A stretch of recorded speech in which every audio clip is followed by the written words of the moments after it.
Assalamualaikum warahmatullahi wabarakatuh. Bismillahirrahmanirrahim. Innalhamdalillah nahmaduhu wa nasta'inuhu wa nastaghfiruh wa na'udzu billahi min syururi anfusina wa min sayyiati a'malina. May yahdihillahu fala mudhillalah wa may yudlil falan tajida lahu waliyyan mursyida. Asyhadu an la ilaha illallah wahdahu la syarika lah wa asyhadu anna Muhammadan abduhu wa rasuluhu la nabiyya ba'dah. Allahumma salli ala Muhammad wa ala ali Muhammad kama shallaita ala Ibrahim wa ala ali Ibrahim wa barik ala Muhammad wa ala ali Muhammad kama barakta ala Ibrahim wa ala ali Ibrahim fil alamin innaka Hamidum Majid. Amma ba'du. Ma'asyiral muslimin rahimani wa rahimakumullah, usikum wa nafsi bi taqwallahi faqad faza man ittaqa. Ma'asyiral muslimin rahimani wa rahimakumullah, usikum wa nafsi bi taqwallahi faqad faza man ittaqa. Para jemaah yang dirahmati Allah Subhanahu wa taala, sudah berpuluh-puluh kita membahas judul dari penjelasan dua kalimat syahadat ini, baik syahadat tentang Allah maupun syahadat tentang Rasulullah SAW. Kenapa kok ada penjelasan tentang dua kalimat syahadat itu sampai lebih dari 100 judul? Kitab yang kita pelajari ini saja itu ada 67 judul ya. Kemudian yang Al-Firqatun Najiyah wa Ta'ifah Al-Mansurah itu ada 45 judul. Mulai dari penjelasan makna dari Al-Firqah An-Najiyah, golongan yang selamat. Kemudian yang kedua, Alamatu Firqatin Najiyah, indikatornya apa, sampai yang terakhir, orang tidak boleh menolak kebenaran. La tarudul haqq walau kana minasyaiton. Kemudian ada lagi Syarhu Usuli Tsalatsah, penjelasan tentang 3 pokok prinsip. Itu diurai oleh penulis kitab Tauhid itu menjadi 65 judul. Jadi dengan berbagai macam dan banyaknya itu menandakan dan menunjukkan bahwa tauhid itu menjadi penting dan syirik itu diterangkan juga menjadi penting. Kalau kita baca di Syarhu Usuli Tsalatsah itu ada keterangan begini: wa a'dhamu ma amara Allah bihi huwa at-tauhid wa huwa ifradullahi bil ibadati. Sebesar-besar yang diperintah oleh Allah itu bertauhid. Jadi bukan sholat, bukan puasa, bukan haji, bukan umroh, tetapi ranking pertama adalah tauhid. Itu oleh penulis kitab Tauhid Firqatun Najiyah itu. Lalu orang disuguhi tentang suruh membahas mengenai marhalatun Nabi. Dalam bahasa kita, marhalatun Nabi itu periodisasi dari perjuangan Nabi. Dimulai dari mana marhalahnya? Jawabannya marhalatut tauhid. Jadi akidahnya dulu dikuatkan. Yang kedua marhalatul ukhuwah, lalu dipersaudarakan antar komponen yang ada di dalam masyarakat itu, baik orang muhajirin maupun orang ansor saat itu, maupun antara orang Islam dengan yang bukan Islam. Kalau itu sukses, kemudian yang ketiga adalah al-istiqdad, persiapan kekuatan yang ada di internal masyarakat yang dibawa oleh Nabi. Dan yang terakhir tahqiqun nasr, ada kemenangan. Jadi kalau orang mau jadi pemimpin sukses, ikuti polanya Nabi ini. Ya, dimulai dengan marhalatut tauhid. Yang tadi juga ada nasihat untuk kita, wa a'lamu ma amarallahu bihi huwa at-tauhid. Sebesar-besar yang diperintah Allah adalah bertauhid. Kalau dibalik, wa a'lamu ma nahallahu anhu wa asyirik. Sebesar-besar yang dilarang oleh Allah adalah perbuatan apa? syirik. Itu merokok dan merusak haknya Allah, ya. Kalau orang mencuri itu haknya sesama manusia, ya, tapi kalau orang bersyirik itu haknya Allah yang dirusak. Nah, begitu. Nah, betapa pentingnya orang memahami mengenai tauhid dan membentuk setiap jalan yang menuju kepada syirik.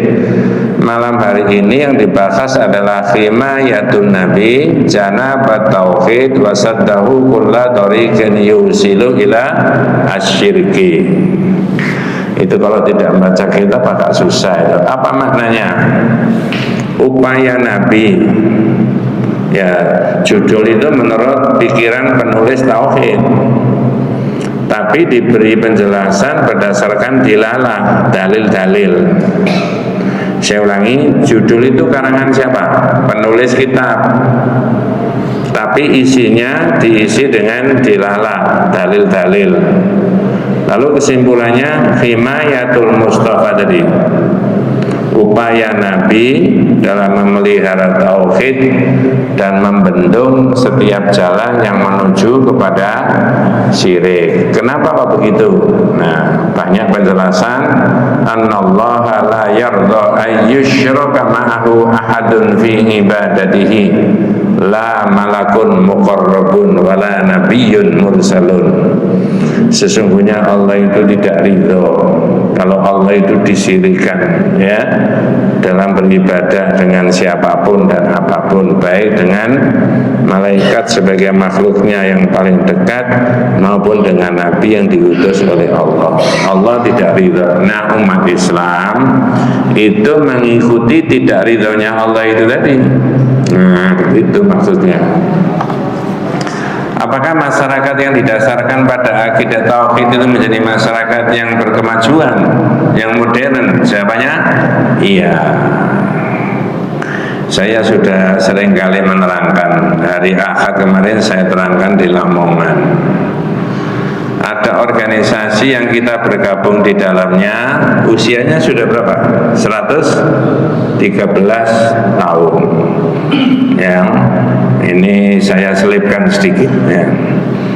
Itu ternyata ditelusuri kenapa kok bisa bertahan sampai 113 tahun Muhammadiyah itu.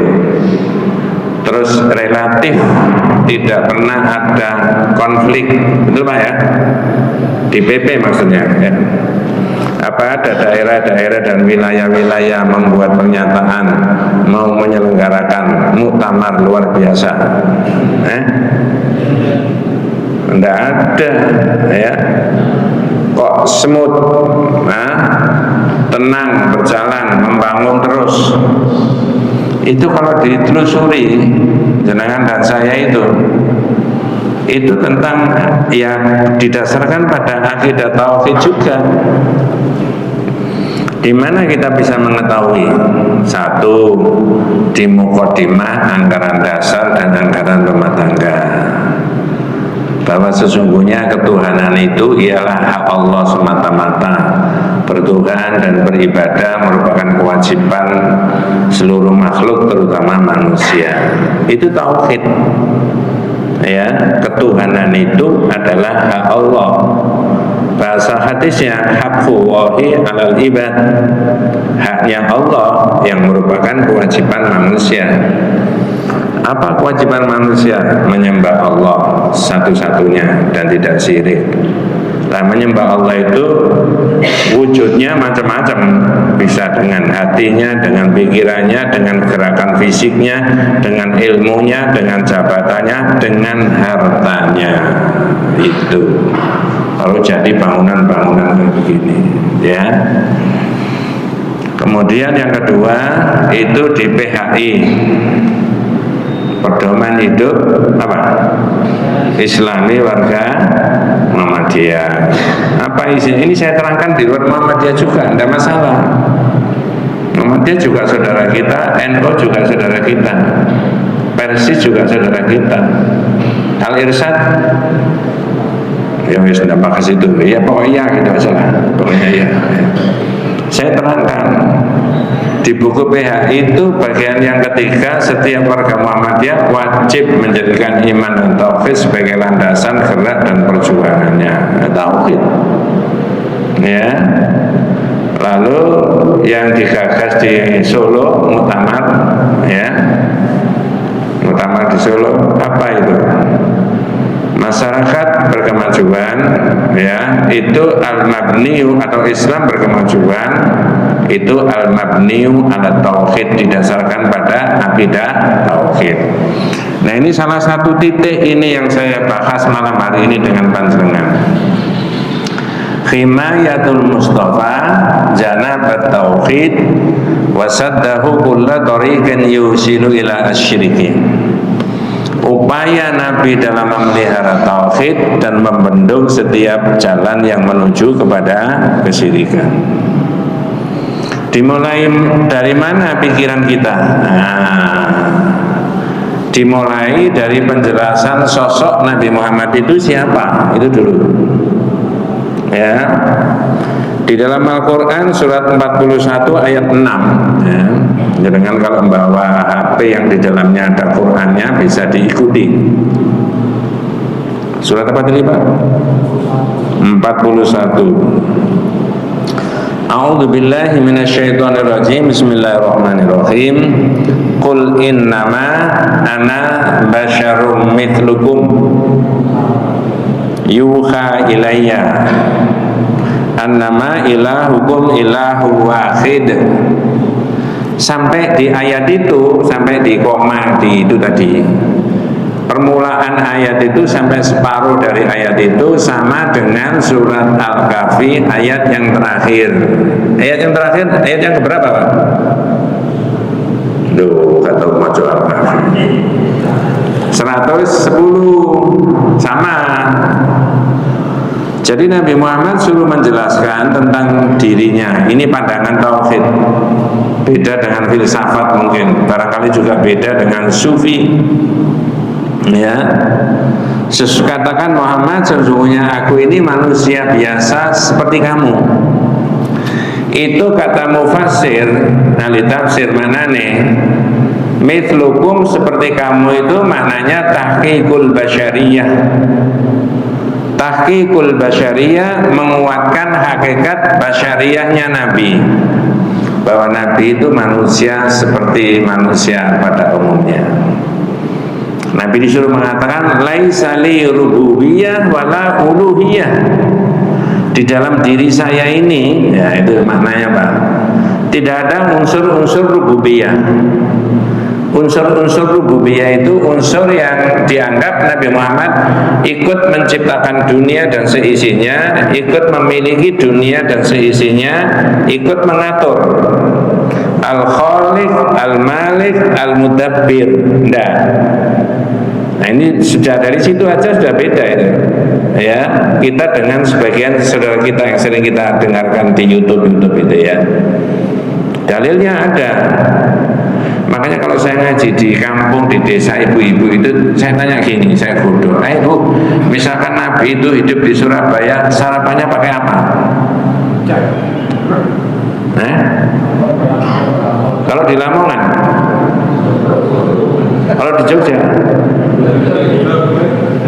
Berarti yang di dahar Nabi sama dengan manusia pada umumnya. Ini tidak boleh lepas dari itu. Nanti ada kelanjutannya ini Pak, ya. Bedanya apa? Aku cuma menerima wahyu. Nah, jenengan bisa memahami potongan dari ayat ini di awal menjelaskan tentang siapa sosok Nabi Muhammad, tapi dilanjutkan tentang Allah. Annama ilahukum ilahu wahid. Itu loh, ilahmu itu ilah yang satu. Maksudnya Allah. Jangan saya dituhankan. Maka dalam konsep tauhid tidak ada Nabi Muhammad bisa dimintai pertolongan itu melemahkan itu. Nabi sendiri dawuh idza sa'alta fas'alillah wa idza sta'anta fasta'in billah. Kalau kamu minta, mintalah kepada Allah. Kalau kamu minta pertolongan, mintalah pertolongan kepada Allah. Imam Nawawi dan Imam Al-Haytami di dalam menjelaskan hadis itu ya. Maknanya apa? Idza talabtal i'anata ala amrin min umuri dunya wal akhirah wasta'in billah. Kalau sampean minta, baik itu urusan dunia maupun akhirat, mintalah kepada Allah. Maka Pak Kiai Jamal Dahlan itu andai kata tidak dapat pertolongan dari Allah, nggak bisa Pak. Maka kita dilarang minta pertolongan kepada Nabi, seperti yang saya ucapkan di awal itu tadi. La yarda ayyushraka ma'ahu ahadun fi ibadatihi la malakun muqarrabun wala nabiyyun mursalun. Allah tidak ridho kalau Allah itu disyirikkan, ya, di dalam beribadah, baik dengan Nabi maupun dengan wali. Nah, jadi surat Fussilat di bagian awal sampai tengah itu menjelaskan tentang sosok siapa Nabi Muhammad itu. Ya, lalu dijelaskan itu loh Allah Tuhanmu. Fastaqimu ilaihi. Silakan beristiqomah. Nah, ini istiqomah, kata-kata istiqomah itu ada juga disebutkan dengan bahasa yang berbeda. I'lam arsyadakallahu li ta'atihi annal hanifiyata millata Ibrahim. Ya, berilmulah, saya terjemahkan berilmulah, i'lam. Semoga Anda diberi ar-rusyd. I'lam arsyadakallahu li ta'atihi. Ar-rusydu itu al-istiqamatu ala tariqil haqqi. Orang itu istiqomah di jalan yang benar. Waktu ke masjid ya sesuai dengan syariat. Waktu haji ya sesuai dengan syariat. Ya, waktu puasa sesuai dengan syariat. Tapi begitu pindah rumah biasanya tidak sesuai dengan syariat. Atau mau mantu itu tidak sesuai dengan syariat. Namanya tidak istiqomah. Gimana tidak sesuai dengan syariat? Calon mantunya itu ditanya sama camernya. Apa camer? Nah, Mas, lahirmu tanggal piro? Ya, dinopo? Ya, Rebo Pahing apa Jumat Pon? Ada begitu Pak kira-kira? Terus yang ditanya itu jawab, kan gini apa Pak? Ya dihitung, cocok nggak sama bojomu, calon bojomu. Yang ditanya itu jawab, nah ini betul cocok.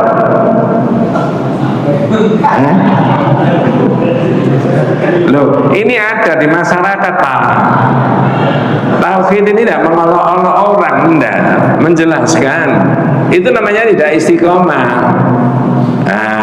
Padahal di sini fastaqimu ilaihi wastaghfiruhu wa wailul musyrikin. Beristiqomalah dan memohonlah ampun kepada Allah, maka wailul lil musyrikin. Diakhiri dengan lil musyrikin. Allah jangan disirikkan. Ya, mudah-mudahan jenengan tidak bosan, bahkan mungkin bisa hafal. Kalau saya mengulangi berkali-kali, nasyid, qasidah. Ada yang hafal Pak? Nasyid, qasidah yang di dalamnya maknanya terkandung minta tolong sama Nabi. Pernah dengar? Ya Imam ar-Rusul ya sanadi. Terus ya? Anta babullahi wa mu'tamadi fa bidunyaya wa akhirati ya Rasulullah khudh biyadi. Wahai imamnya para rasul. Maksudnya siapa? Nabi Muhammad. Engkau adalah sandaranku. Engkau adalah pintu Allah, tempat aku bergantung di dunia dan akhirat. Wahai Rasulullah, bimbinglah aku. Boleh Pak? Halo? Ada Pak?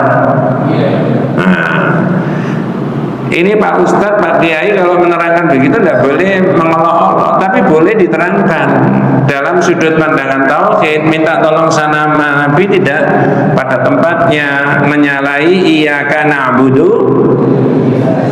Ayo Pak, jenengan baca iya karena butuh iya karena nasta'in itu di sholat berapa kali sehari semalam?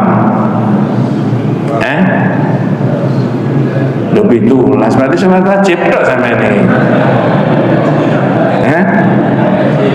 Bisa sampai 40 Pak. Oh Masya Allah. Yang wajib aja 17.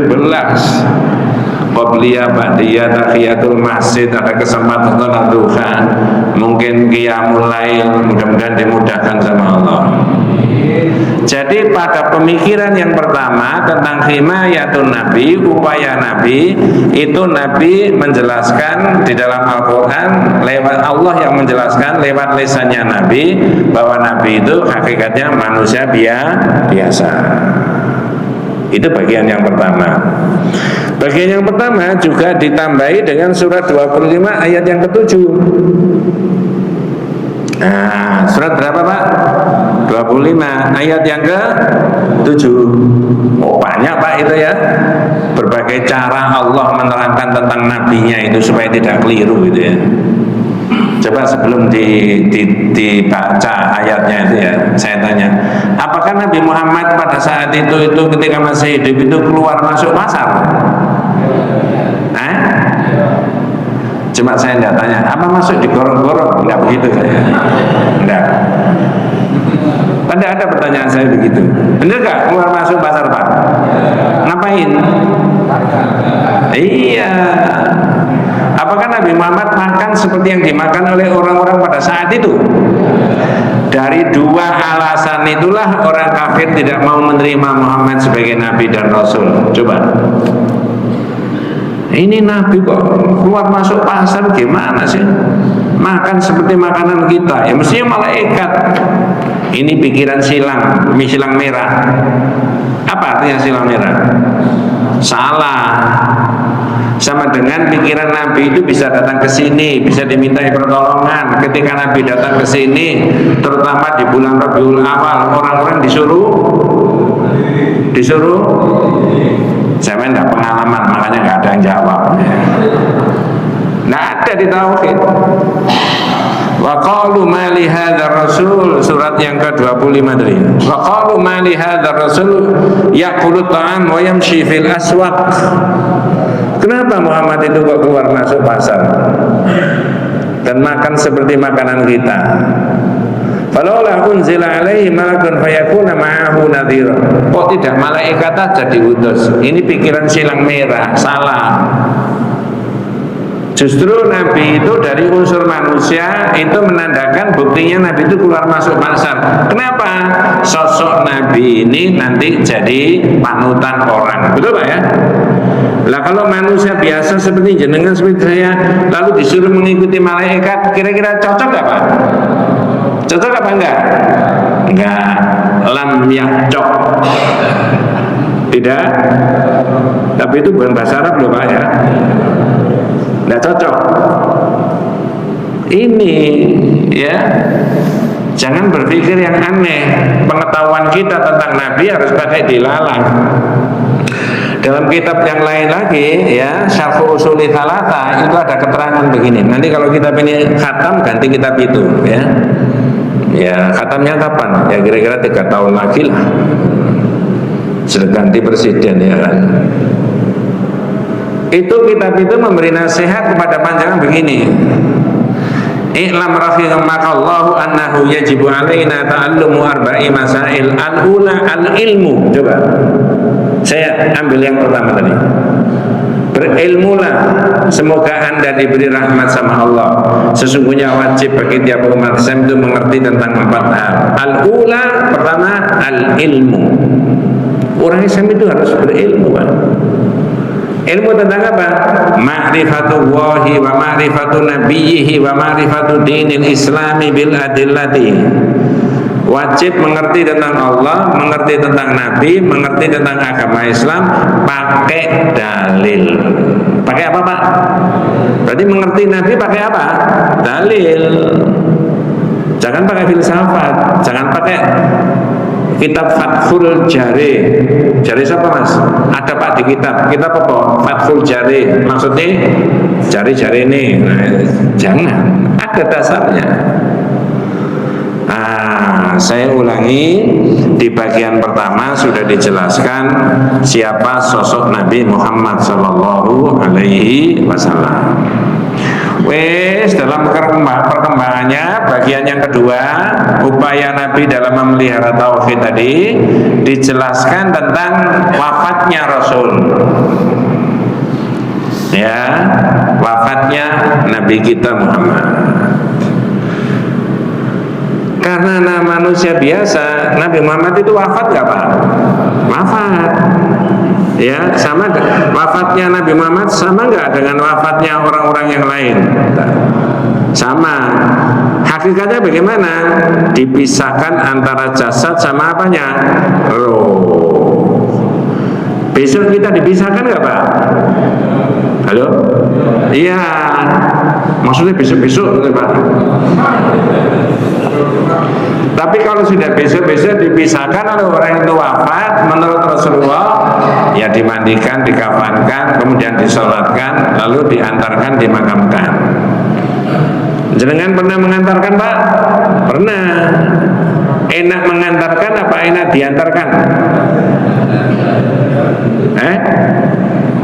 Enak mengantarkan. Terserah saja. Orang SMP menghadapi begitu-begitu itu enak Pak, karena nggak bisa dihindari kan. Yang penting jenengan bermodalkan akidah yang betul, ibadah yang sesuai dengan sunnah.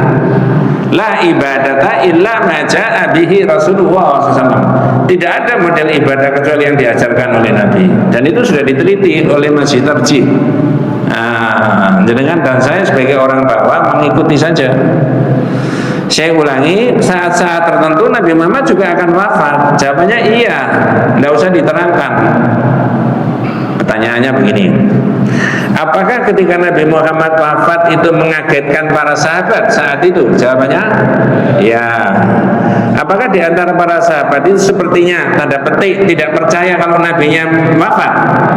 Ya. Kenapa kalau sepertinya tidak percaya? Saking cintanya ke Nabi. Sampai Umar bin Khattab bilang itu tidak meninggal loh, cuma meninggalkan kita 40 hari seperti Nabi Musa. Bahkan Umar bin Khattab datang itu membawa apa Pak? Ini bukan Umar Bakri Pak ya. Ternyata yang menenangkan para sahabat ya, itu adalah sahabat yang bernama Abu Bakar. Dalam kitab Rafiqul Maktum Sirah An-Nabawiyah, Abu Bakar itu ketika Rasulullah wafat tidak di tempat. Di mana? Ini dia hidup saja. Terus ngaco. Enggak. Tapi kemudian Abu Bakar datang. Itu ilustrasinya kira-kira para sahabat itu di depan rumahnya Rasulullah, karena sudah ada yang emosi tadi. Lalu Abu Bakar dengan tenangnya masuk di rumahnya Nabi, masuk di kamarnya Nabi. Kemudian kata kitab itu dicium keningnya begini dalam keadaan sudah wafat. Itu bukan sunnah, bukan syariah.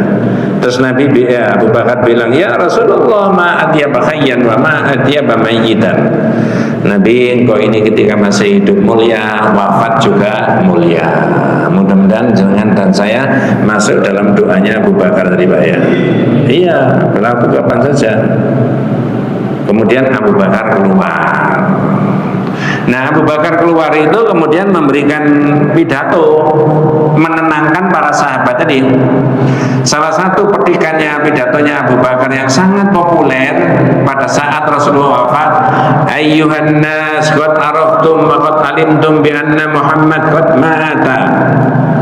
Wahai sekalian orang, Anda semuanya telah paham dan telah tahu bahwa Nabi Muhammad telah wafat. Berikutnya, man kana ya'budu Muhammad fa inna Muhammad qad mata. Siapa yang menyembah Muhammad, ini maknanya luas menyembah itu. Sesungguhnya Muhammad telah wafat. Wa man kana ya'budu Allah fa inna Allah hayyun la yamut. Dan siapa yang menyembah Allah, sesungguhnya Allah itu hidup selamanya, tidak akan wafat. Terus Abu Bakar baca ayat Al-Quran yang saya sebutkan tadi, belum disebutkan tadi ya, surat Al-Imran ayat 144. ayat itu ditulis di dinding makamnya Rasulullah sekarang. Apa ayatnya? Wa ma Muhammadun illa rasul qad khalat min qabli rusul afa imma ta'au qutilan qalabtum ala aqabikum wa may yanqalib ala aqibai fala yadurru wa syai'an wa sayajzillahu syakirin. Maknanya ya, ayat yang dibaca Abu Bakar tadi, Muhammad itu tidak lain adalah Rasul. Telah banyak Rasul-Rasul sebelum Nabi Muhammad. Artinya Nabi Muhammad ini tidak unik. Tidak unik satu-satunya Rasul yang ada. Tidak. Qad khalat min qabli rusul.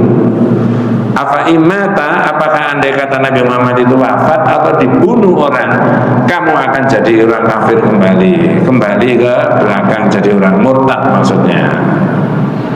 Mendengar pidatonya Abu Bakar, mendengar ayat yang dibaca, para sahabat berdiri, Pak. Terutama tadi yang marah-marah siapa tadi? Umar. Kata kitab tarikh itu mendekati Abu Bakar itu merangkul, dipeluk, ya Abu Bakrin, ya Abu Bakrin, ka'annilah makrah hadhil ayah. Semua berdiri, ka'annilah makrah hadhil ayah. Saya kok seolah-olah belum pernah membaca ayat itu. Ayat yang menerangkan pada satu saat Nabi Muhammad apa? Wafat. Nah sekarang saya tanya, apa mungkin Pak sahabat yang kayak begitu itu belum pernah baca ayat itu? Mungkin nggak Pak? Ya nggak mungkin, ratusan yang hafal. Yang mungkin belum membaca itu siapa Pak? Sampai kok tidak ngaku, ya mungkin kita. Mungkin kita yang belum pernah baca. Inilah dari sudut pandangan akidah tauhid, itu meyakini Rasulullah itu sudah dibundut, sudah wafat. Ini bagian yang kedua, menjelaskan tentang himayatun Nabi tadi. Ya, sebenarnya ada dua judul yang mirip dengan ini. Yang satu himayatun Nabi, yang satu himayatul Mustafa. Ya, yang satu menjelaskan setelah Rasulullah wafat, yang sekarang ini. Yang satunya lagi menjelaskan ketika Rasulullah masih hidup. Ya, maksudnya gimana? Ada dalil-dalil yang menjelaskan supaya sikap umatnya itu tidak salah terhadap Nabi. Termasuk diantaranya Nabi tidak mau, tidak kersa untuk dipuji-puji. Betul Pak? Halo? Lalu kecintaan kita kepada Nabi diwujudkan dengan apa? Jawabannya, kaifa nuhibbullaha wa rasulahu. Bagaimana kita mencintai Allah dan Rasulnya? Jawabannya, bi itba'i ma syara'a ma ja'a bihi Rasulullah. Yaitu dengan mengikuti apa yang diajarkan oleh Nabi. Nah, di situ bukan memuji-muji. Nah, yang sekarang ini setelah Rasulullah wafat, kalau jenengan baca di tarikh Madinah, riwayatnya kota Madinah, Nabi wafat itu opsinya dimakamkan di 3 tempat. Di mana Pak? Di mana saja? Satu, mau dibawa balik ke Mekah. Nabi itu orang Madinah apa orang Mekah? Orang Mekah. Hijrah ke Madinah, di Madinah baru berapa tahun? 10 tahun. Berarti 10 tahun hijrahnya Rasulullah itu, Rasulullah umur berapa? Ya gampang Pak. Meninggalnya usia berapa? 63. Di Madinah 10 tahun. Berarti hijrahnya, ada yang bawa kalkulator. Itu. Lalu sahabat menolak, jangan, tidak ada syariatnya. Ya, opsi yang kedua, mau dimakamkan di dekat mimbar. Jangan mikir sekarang, dulu. Karena mimbar di dalam masjid tidak boleh. Nabi sendiri melarang. Lalu yang cerita adalah Aisyah, istrinya Nabi. Nabi dawuh bahwa setiap Nabi yang wafat dimakamkan di tempat makamnya, tempat wafatnya. Ya. Nah sekarang saya tanya, apakah memakamkan bapak yang wafat di tempat tidurnya di kamar itu sunnah Rasul?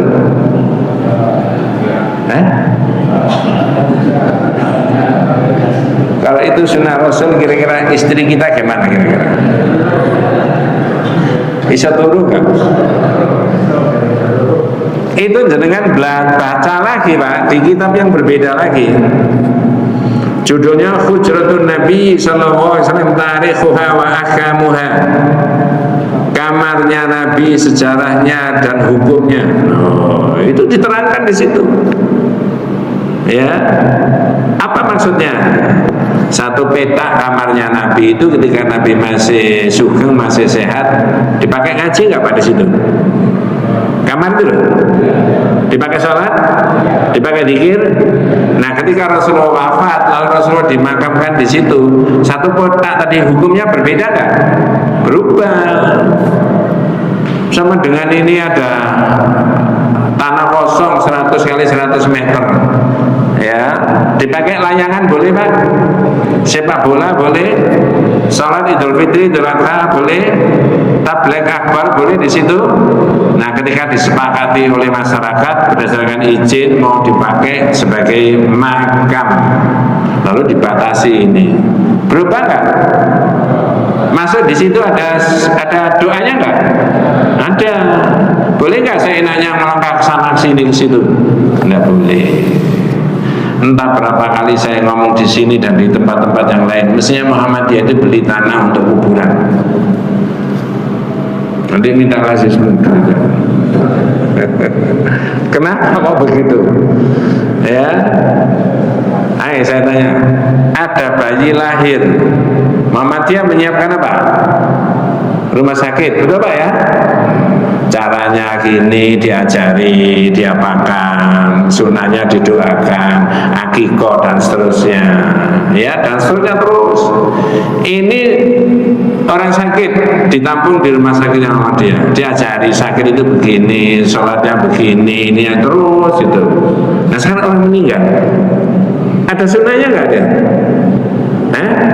Cara memakamkannya ada sunahnya Pak? Kepalanya di mana? Di utara, kakinya selatan. Memasukkannya dari mana? Dari arah selatan sini. Kalau dari arah selatan, yang masuk dulu apanya? Kepalanya. Misalkan dari arah barat, dimasukkan bareng-bareng, digelundung, no. Bisa masuk? Bisa. Dari arah timur, bisa masuk? Dikerek dari atas, bisa masuk? Tapi mengapa dari sini Pak? Nah, gitu. Lahir juga sesuai dengan sunnah, menikah sesuai dengan sunnah, sakit dibimbing oleh sunnah, wafat dimakamkan sesuai dengan sunnah. Gitu menurut saya. Lalu orang ziarah ke situ harus ini, harus ini, harus ini. Nah, tidak boleh ini, tidak boleh ini, tidak boleh ini. Nah, di situ katanya di Jogja sudah ada, diberi nama kuburan Husnul Khotimah. Mudah-mudahan kita semuanya husnul khotimah, husnul khotimah. Rasulullah dimakamkan tidak di Baqi tapi di tempat itu. Padahal sebelahnya itu ada apa? Kuburan luas, apa? Baqi. Nah, kemudian kitab Tauhid itu oleh penulis kitab Tauhid menampilkan hadis-hadis tentang makamnya Nabi. Ketika, ini bagian yang ketiga. Pertama tadi siapa Nabi, yang kedua wafatnya Nabi, yang ketiga pasca dimakamkan. Sampai sekarang ini, apa kata Rasulullah dalam hadis yang sahih riwayat Imam Abu Dawud? Ya, la taj'alu buyutakum kuburan. Jangan jadikan rumahmu seperti, halo, seperti apa Pak? Tidak pernah dipakai. Sholat sunnah itu yang bagus di rumah apa di masjid? Di rumah. Boleh nggak orang ngaji di rumah? Boleh. Zikir di rumah? Boleh. Duduk diam kemudian berpikir serius tentang masa depan kita, itu termasuk bagian dari ibadah nggak? Baik di rumah maupun di masjid. Orang datang ke masjid pray-pray mulai pagi sampai sore, makannya dikirim, boleh nggak Pak?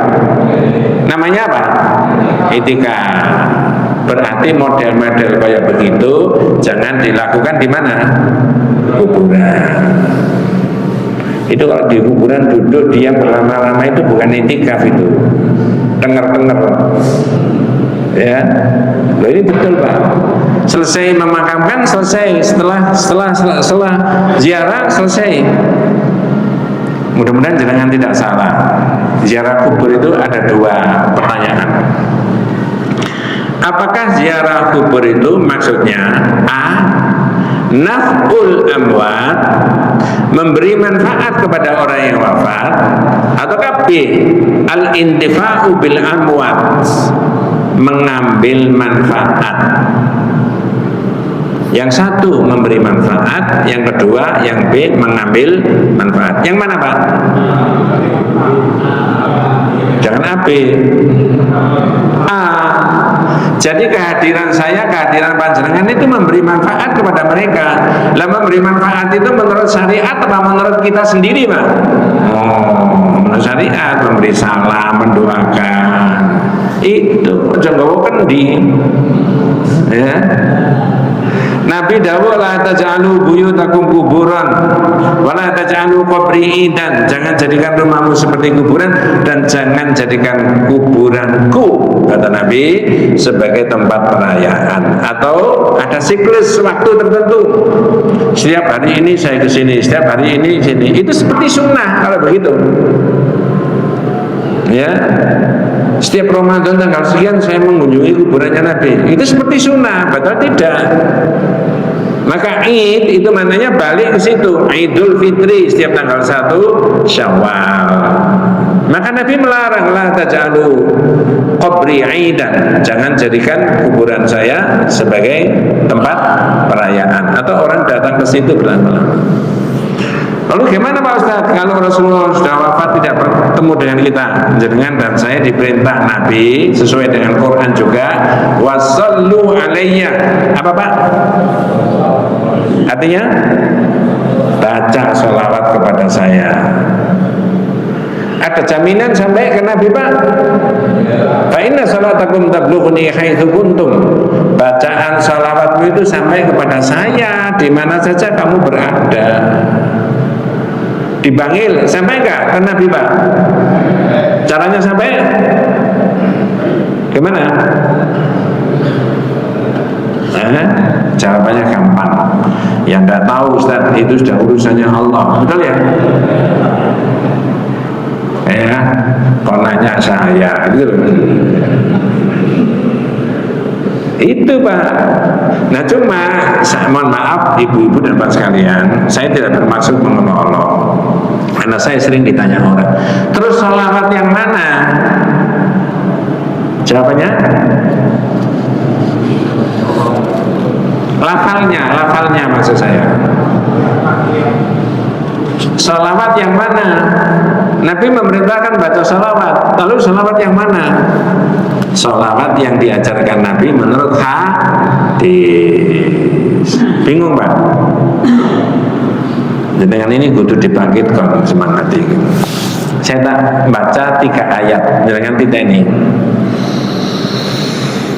Ya ayyuhan nabiyyu ya ayyuhalladzina amanu kutiba alaikumus syiyamu kama kutiba alal ladzina min qablikum la'allakum tattaqun. Perintah apa? Caranya puasa, kapan puasa, syarat rukunnya puasa, ikut Nabi enggak? Ikut biasa tak ikut pol? Dua. Ayat yang kedua. Wa atimul hajja wal umrata lillah. Tunaikan haji dan umrah karena Allah. Caranya, waktunya, kaifiahnya, bacanya ikut Nabi apa tidak? Diperagakan nggak sama Nabi? Haji dan umrah itu tadi. Nah, puasa diberi contoh. Ya. Ayat yang ketiga. Ya ayyuhalladzina amanu sallu alaihi wa sallimu taslima. Perintah apa? Salawat ikut Nabi apa tidak? Boleh ngarang sendiri? Ya ikut Nabi. Kalau ikut Nabi gimana? Sahabat tanya sama Nabi ketika ayat itu turun, ya Rasulullah, Amaranallahu an nusalli alaika kaifa nusalli alaika. Nabi, itu kita diperintah baca salawat. Gimana salawatnya? Nah, Nabi bilang, qulu, tirukan omongan saya. Kalau caranya sholat diperagakan, caranya haji dan umrah diperagakan, caranya wudhu diperagakan, caranya mengajari salawat dilafalkan. Allahumma sholli ala Muhammad wa ala ali Muhammad kama shollaita ala Ibrahim. Jenengan dan saya tidak boleh berdebat dengan orang yang tidak membaca salawat seperti itu. Tapi kalau tanya, boleh diberi penjelasan? Halo? Boleh. Tukar menukar ilmu boleh? Boleh. Mas, salawatmu kok beda dengan salawatku? Salawatku kan Allahumma sholli ala Muhammad wa ala ali Muhammad. Lah salawat sampeyan kok iso dilagukan. Allahumma sholli sholatan kamilatan wa sallim salaman taman ala sayyidina Muhammadin illadhi. Terus ya, ini perlu dilatih sampeyan. Boleh tukar menukar. Saya dengan tegas mengatakan berdasarkan dalil ini tidak ada di dalam hadis, Pak. Boleh Pak mengatakan begitu? Memang nggak ada. Yang berdasarkan hadis yang mana? Ya itu tadi. Allahumma sholli ala Muhammad. Kadang-kadang yang ngeyel Pak tanya, tapi nggak bisa dilakukan ya Pak Ustaz. Loh, kok lagu nih ente itu, ya? Nggak boleh, jangan lagunya. Ternyata variasinya lagu ini tambah macam-macam. Kalau tidak diterangkan esensinya, asal usulnya salawat, orang terbuai dengan lagunya. Yang dengan populer dan apa itu apa? Allahumma sholli ala sayyidina. Terus ya? Nah, ini. Alumni apa ini? Ya. Iya. Tapi kalau saya baca awal mesti hafal kabeh. Apalagi kalau subuh itu. Ya Rasulullah salamun alaik. Ada begitu Pak? Saya enggak mengelolok, tapi saya menjelaskan di berbagai majelis taklim dan masjid itu populer, tapi itu tidak berdasarkan hadis. Gitu aja, nggak usah geger. Nanti kan tanya lagi, kalau begitu kita baca yang mana Bu? Pak Ustaz, baca yang menurut hadis. Wudu yang menurut hadis, puasa menurut hadis, haji umrah menurut hadis, selawat ya begitu. Jadi himayahnya Rasulullah itu ketika Rasulullah sudah wafat, sikap kita kepada kuburannya Nabi. Ada lagi Pak, orang ditegur sama Ali, Husain bin Ali. Husain bin Ali. Ini Husain siapa ini? Husain bin Ali. Berarti jangan Husain anaknya Ali. Jelas Husain bin Ali kok. Alinya ini Ali siapa? Tak urut ya. Ali bin Abi Thalib sama Rasulullah apanya ini? Sepupu sekaligus jadi apa? Menantunya. Punya anak namanya Husain. Nanti maksudnya Husain punya anak diberi nama Ali. Berarti yang Ali ini siapa ini? Ali bin Husain bin Ali. Nah ini yang cerita bukan Husain, Alinya ini. Annahu ra'a rajulan yaji'u ila furjatin kanat inda qabri Nabi sallallahu alaihi wasallam. Ali bin Husain ini tahu ada orang datang ke makamnya Nabi. Fayadkhulu fihi, lalu orang itu masuk. Fayad'u, lalu orang berdoa di dekat makamnya Rasulullah. Fanahahu, lalu dicegah, dilarang, ditegur. Tapi kalau Ali bin Husain menegur itu bukan tangan kosong, bukan lisan kosong, tapi apa? Pakai dalil. Ditegur, dia bilang gini, ala uhaddithukum hadits. Pak, sampai mau tak tunjukkan ada hadis. Ini orang yang duduk di sebelah makamnya Rasulullah berdoa di situ. Ditegur sama Ali bin Husain, ala uhaddithukum hadits, zaman mau tak tunjukkan hadis. Sami'tu min abi, saya dengar dari bapak, berarti dari Ali bin Husain, berarti dari Husain. An jaddi, dari kakekku Ali. An Rasulillah, dari siapa? Nah, berarti sahih. Apa hadisnya? Seperti tadi, la taj'alu qabri idan wala buyutakum kuburan. Jangan jadikan kuburanku sebagai tempat perayaan, dan jangan kamu jadikan rumahmu sebagaimana kuburan. Wasallu alayya, ya, berselawatlah kepada saya seperti tadi, fa inna salatakum tablughuni haitsu kuntum. Jadi hadisnya itu tidak satu. Makanya tradisi di masyarakat kita, ada tokoh, ada kiai, ada ustadz yang wafat, ya kuburannya biasa saja. Nah, ini akidah tauhid. Nanti kita lanjutkan yang lain-lain. Macam-macam Pak variasinya tauhid itu. Ada yang sangat spiritual sekali, ya. Ada yang berbau klenik, dilarang ini dan sebagainya. Ada yang membangkitkan semangat orang bergerak dinamis berdasarkan akidah tauhid itu. Macam-macam, ya. Mudah-mudahan Allah Subhanahu wa taala memberikan rahmat barokah hidayah kepada kita semuanya. Hadanallahu wa iyyakum ajmain. Kita tutup dengan doa kafaratul majlis. Subhanakallahumma wa bihamdika asyhadu an la ilaha illa anta astaghfiruka wa atubu ilaik. Assalamualaikum warahmatullahi wabarakatuh.